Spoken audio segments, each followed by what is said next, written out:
Hola, muy buen día, público de Miriam Serrano Noticias, su servidor Liborio Carrillo Castro, nuevamente con una pequeña cápsula jurídica. En este día lo dedicaremos a continuar con las etapas del procedimiento penal. En este caso, vamos a hablar de la fase de la investigación inicial que señala el artículo 211 en su inciso A. Primeramente, señalar que el artículo 20 constitucional y el artículo segundo del Código Nacional de Procedimientos Penales nos hablan que el objeto del procedimiento penal en el sistema acusatorio que tenemos vigente en nuestro país, el objeto, dijimos, es esclarecer los hechos. Pero todo este esclarecimiento de los hechos pues debe de hacerse de acuerdo a reglas y trámites. Para ello, hay que poner mucha atención en nuestros artículos constitucionales. Es nuestra Carta Magna, de la cual emanan todos estos principios, todas las reglas y leyes secundarias sobre las cuales nos vamos a regir.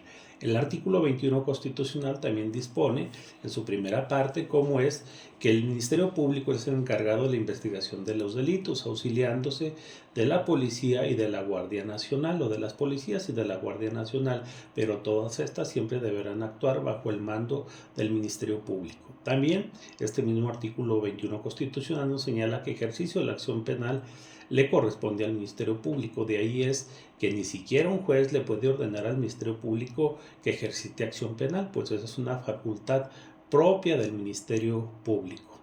De ahí también pues pasamos a establecer que esta fase de investigación inicial, como ya dijimos, se encuentra en el artículo 211, inciso A, donde, como habíamos dicho en cápsulas anteriores, esta fase inicia con la presentación de la denuncia, querella o aviso, o bien una denuncia anónima que se hace a la autoridad, a la policía y en consecuencia al Ministerio Público para que inicie la investigación de estos hechos que puedan ser constitutivos de delito o no.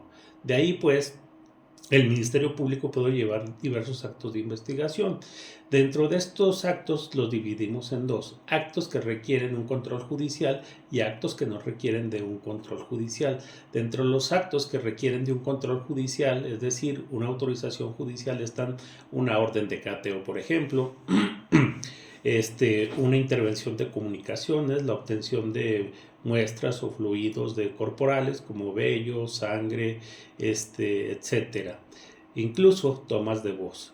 De ahí estos son los que requieren principalmente un control judicial. Los que no requieren control judicial, pues ya estamos hablando de una inspección, de un levantamiento de un cadáver, de decretar medidas de protección a favor de las víctimas que acuden a presentar la denuncia o querella, recabar informes, asegurar objetos, instrumentos de delito, etcétera. Dentro de estos que no requieren de ese control judicial, también hay que precisar que, por ejemplo, el hecho de decretar medidas de protección, estas también deberán ser ratificadas con posterioridad ante la autoridad judicial. Entonces, es algo mixto, pues, entre una facultad del Ministerio Público, pero que también deberá estar avalado por parte de la autoridad judicial. De ahí, pues, es que teniendo ejercicio de estas dos facultades, de estos actos de control judicial y no judicial, el Ministerio Público tiene esa facultad o esas cualidades para recabar toda esta información y en su momento poder demostrar si existe o no existe un delito, y de existir pues poder determinar quiénes o quiénes lo cometieron, como ya habíamos señalado en cápsulas anteriores. Pero hemos dicho, todo esto pues no es nada más se llega y se presenta la denuncia y hacer acciones o pedir informes de manera indiscriminada o desasiada. Tiene que haber un proyecto de investigación acorde al delito que se denuncia. Si están denunciando un despojo, pues es hacer una inspección, mandar un ingeniero topógrafo, etcétera. Si es un robo, pues desde la denuncia recabar una descripción precisa de las cosas: tamaño, marca, estado de uso, funcionalidad, etcétera, para que pueda ser acorde, realista al hecho denunciado y poder demostrar cada delito en lo particular. No vamos a pedir un médico legista para que investigue un despojo. Entonces, todo tiene que ser acorde al delito del que se trate.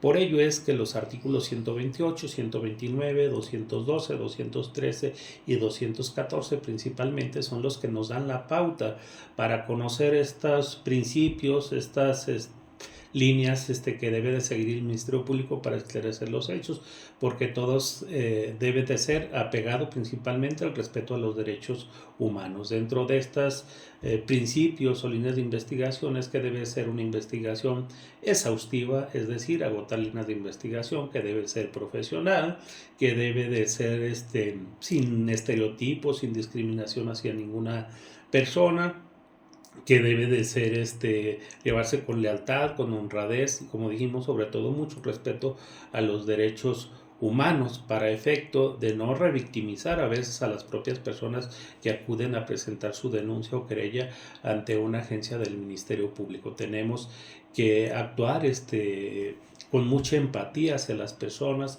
Hay personas que por el tipo de delito, por la vergüenza o el temor de acudir a una instancia gubernamental, llegan con temores, llevan con miedo. Entonces siempre las autoridades ministeriales deben de actuar con empatía para proporcionar la atención, el cuidado, la calidez, la eficiencia y eficacia en el servicio que se presta. Pues al final de cuentas somos o son servidores públicos quienes ostentan ese cargo y están para servir a la sociedad y para que se respete el Estado de Derecho. Y como dijimos, al final de cuentas todo esto tiene por objeto que el Ministerio Público recabe indicios para esclarecer los hechos y en su momento medios de prueba y pruebas para hacer su acusación, acreditar la responsabilidad penal de la persona responsable y pedir en su momento también la reparación del daño. A grandes rasgos, esto es lo que podemos hablar de esta etapa de investigación inicial dentro del procedimiento penal. Muchas gracias a todos.